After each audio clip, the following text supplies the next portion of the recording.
قدامة المقدسی رحمت الله تعالی علیه دا یو لوی فقیه حنبلی تیر شوی دی او د وخت یو سپاسالار امیر المؤمنین هم تیر شوی دی د مسجد نبوي ته راغی او مسجد نبوي کې ورته چا وویل چې د جهاد د غمګینو قصو نه یوه قصه راته وکړه نو اطرق راسه ساعتا دا سر یې ټیټ که سوچ یې وکړه نو بیا یې سر اوچت نو بیا یې وویل چې د جهاد خو هره خبره او هره قصه عجیبه وي خو راځئ یوه قصه درته کوم مسجد نبوي کې دا قصه شروع کړه ویل چې زه عراق سره نږدې د سیند په غاړه یو کلی و رقه نومېده دې رقه کلي کې ومه اوسېدمه په دې کې اوازه راله چې صلیبیان او انګریزان چې دي دا حمله راوړي په مسلمانانو باندې نو ما د خپل کلي کې یو جهادي بیان وکړ تقریر مې وکړ چې چا سره ځوانان جهاد ته راوباسئ څوک مال لري چنده راوړي نو هر چا چندې راوړي او څه یو ډېر لوی لښکر زلمي لارانو راویستل چې دا زموږ بچي دي جهاد ته یې بوځه د مازدیګر په ټیم باندې هغه لیستو کې نومونه ولیکلی شو هغه ډلې برابرې کړی شوې مشران وټاکلی شو ما ورته وویل ځئ کورونو ته لاړ شئ شپه وکئ سهار د مانځه پسې به جهاد ته ځو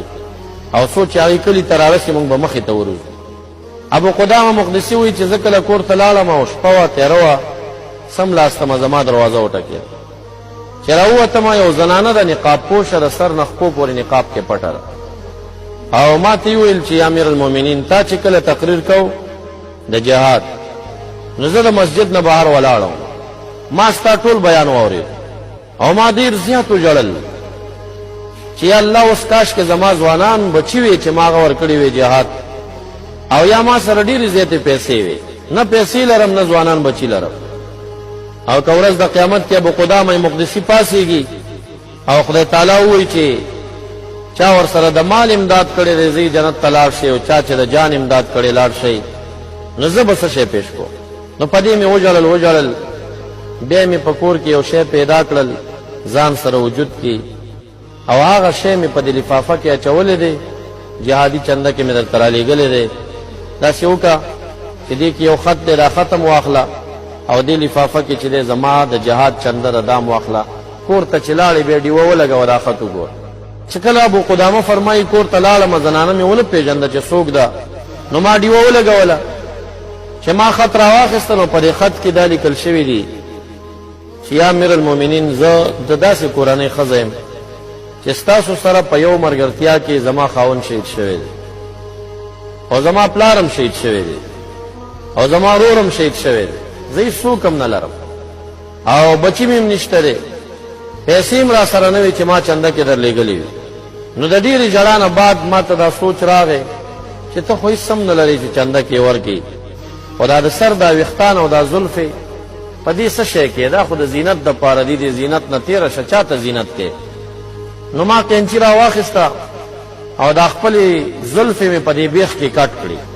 او بیا کېناستم د هغې نه مې زر پړی جوړ نو دا لفافه دې کولو که په دې لفافه کې زما د زلفو نه جوړ شوی پړی دی دا به جهاد کې ستا په کار راشي خو چې زه صرف د مجاهدینو د صف کې مالي چنده کې راشي ابو قدامه مقدسي وایي چې ما دا ولیده ډېر زیات حیران شوم ما یې کاش دا زنانه خو ما پېژندلې وې د دې خو خاوند شهید دی نو چې بیا ما سره غنیمت کې څه وی د شهداو کورنۍ سره ما امداد کولی دې ته به مې ورکړی وې ما خو ونه پېژنده چې دا څوک وه سهار مونځ چې وشو چې مونږ کله روانېدو خو دا ټوله شپه ما په دې سوچ او په دې غیرت د دې زنانه تېر کړ چې کله مونږ روانېدو نو ما دا اعلان کړی و چې ماشوم به جنګ ته نه پرېږدی دې کې یو ماشوم دی په آس باندې سور دی او ټول صف د مجاهدینو نه مخکې کېږي ما آواز وکړه چې بچیا دی خوا راشه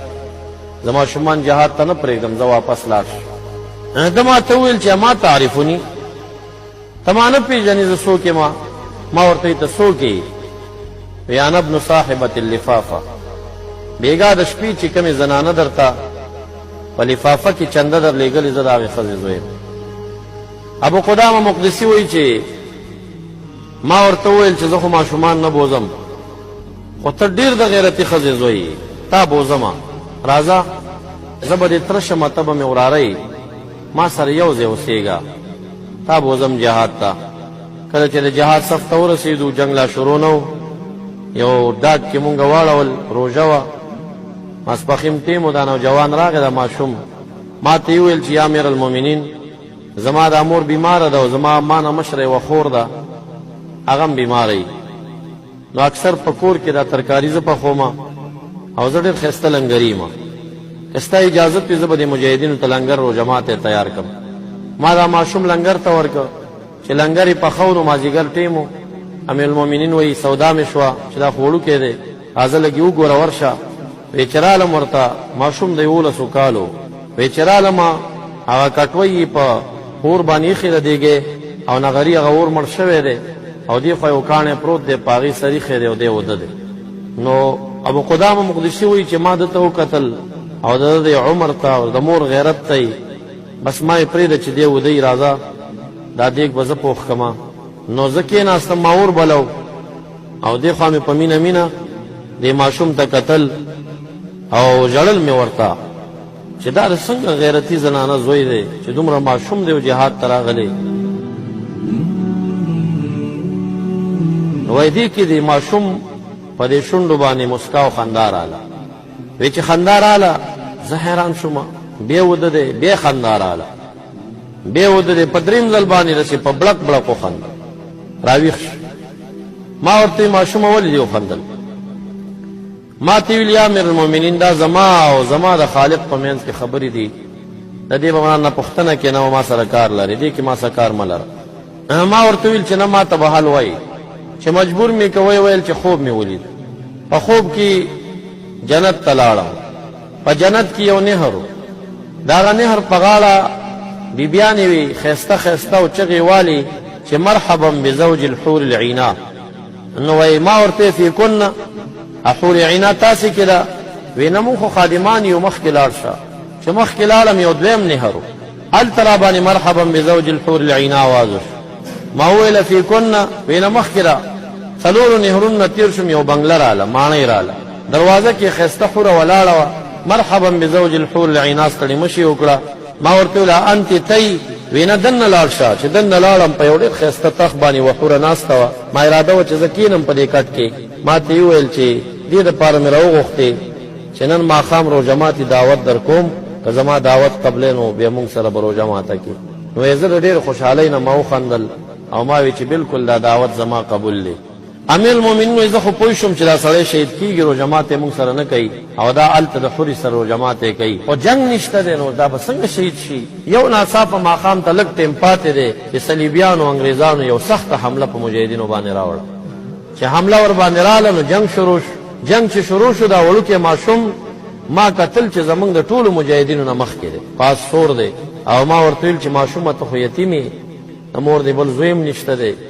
ته لږ شاته شه شهید به شي وی ده مخ راواړو چې یا امیر المؤمنین ستا اطاعت به تر هغې پورې کوم چې ته د قرآن کریم خلاف خبرې ونه کړې او که د قرآن کریم خلاف دې وویل بیا دې نه منم وی ما ولې قرآن کریم څه وایي وی قرآن کریم په سورة انفال کې دا وایي چې اذا لقیتم الذین کفروا زحفا فلا تولوهم الادبار شاور ته ماړوئ ته ما ته وایي چې دې خوا راشه شاور واړو دا خو ته د قرآن کریم خلاف وی د دې ماشوم علم ته حیران شو چې دومره ماشومتوب کې تا د آیتونه چېرته یاد کړل ما ورته وی چې ماشومه ډېر غیرتي او د غیرتي زنانه بچی یو سوال درته کوم هغه دا که ته شهید شوې او د اویاو لایق د جهنم شفاعت دې کو نو بیا ما یاد به ونه باسې زما شفاعت هم وکړه وی دې ماشوم راته وویل چې زه دا وعدې چا سره نه کوم لږ مخکې چې لاړه د ماشوم په لاس کې غشي خلاص شو ما ته ویل یا امیر المؤمنین که یو درې غشي دې قرض راکړل نو چې کلي ته ژوندی لاړم بیا به یې درکړمه ما ته موقع په لاس راله ما وی زه غشي نه درکوم زما د غشي درکولو شرط دا دی چې زما به شفاعت ای ماشوم را سره وعده وکړه غشي مې ورکړله جنگ شروع دی ماشوم رانه ورک شو په دې سخت حال کې د شپې ناوخته عیسه شوه کافرانو شکست وخوړه او زمونږ مجاهدین څه شهیدان شو څه زخمیان مو رانقل کړل شهیدان مو میدان جنگ نه یو طرف ته کړل د دفن دپاره زه ډېر زیات ستړی وم او تیاره وه ما خپلو مجاهدینو ته ویل لږ رڼا برابره کوي چې رالم اول د شهیدانو په صف وګرځېدمه نو د شهیدانو په صف کې دا وړوکی ماشوم نه و زخمیانو صف ته لاړم هلته هم نه و دا ژوندي صحابه مې ټول ولټول یو هم پکې نشته پاس باندې سور شم ما وی که ما سره څوک قرباني ورکوي لږ ما سره د جنگ میدان ته بیا لاړ شئ زما هغه ماشوم وراره هغه ماشوم نشته دی، نه شهیدانو کې نه زخمیانو کې. یا به کافرانو بندي بولې وي او یا به د جنگ په میدان کې شهید یا زخمی پروت وي، راځئ چې ولټېږو. ډیوې مو ولګولې او د جنگ میدان کې ګرځېدو خو موږ پیدا نه کړ. امیر المؤمنین وایي په دې دشته کې زما د آس منډه وواله او یو کمر د خوړ په سر دلته ورسېده زما د آس، چې دلته زه د آس نه کوز شومه، د دې کمر نه لاندې نه یو وړوکی اواز په سلګو کې راخیږي چې آین امیر المؤمنین. امیر المؤمنین به چرته وي؟ وایي زه د آس نه کوز شومه او په دې کمر کې ډېر په تکلیف لاندې لاړم، چې ومې کتل دی د وینو په ډنډوکي کې پروت دی او آخري سلګۍ دی. ما یې دا سر راوچت که او په دې خپل پتون مې کېښوده. ما ته یې وویل یا امیر المؤمنین زما په وینو باندې خپلې جامې مه خرابوه، داسې وکړه چې یو زما وصیت واوره، یو زما دا کمیس ما نه وباسه او زما مور ته چې زما د شهادت پیغام ته یوسې، زما مور یې بې نه مني.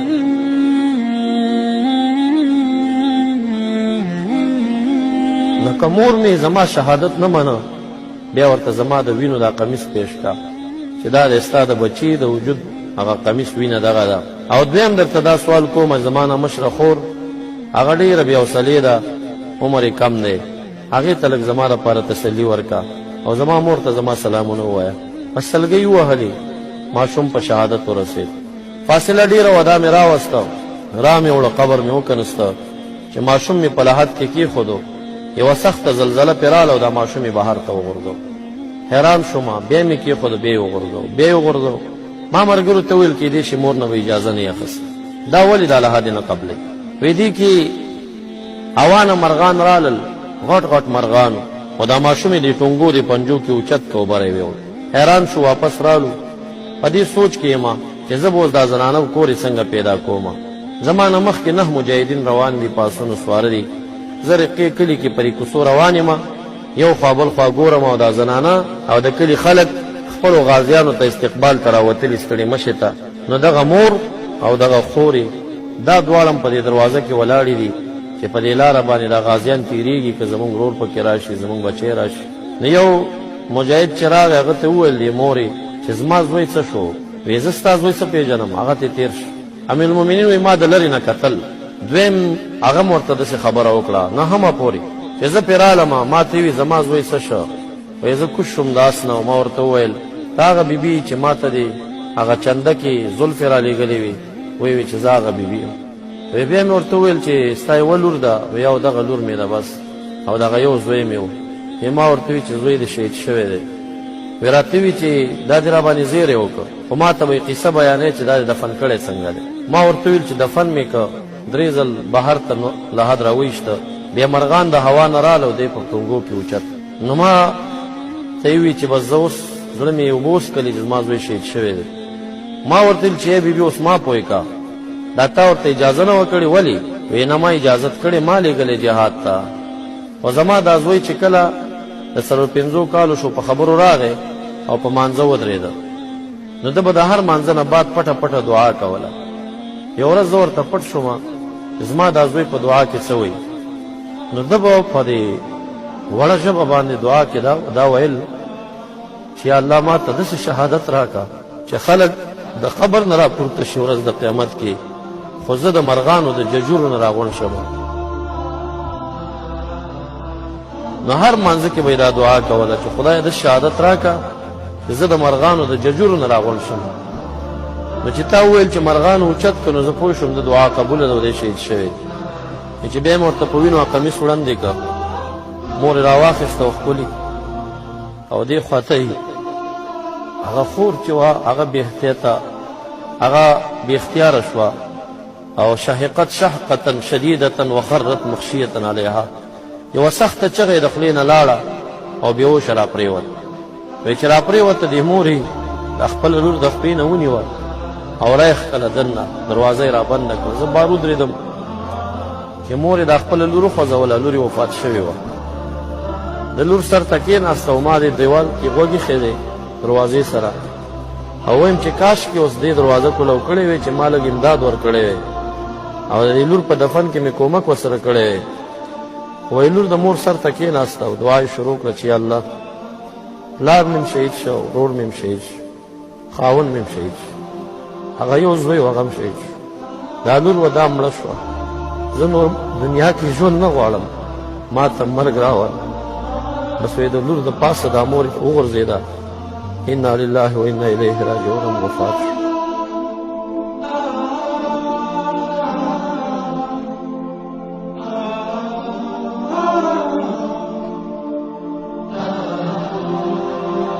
ابو قدامه مقدسي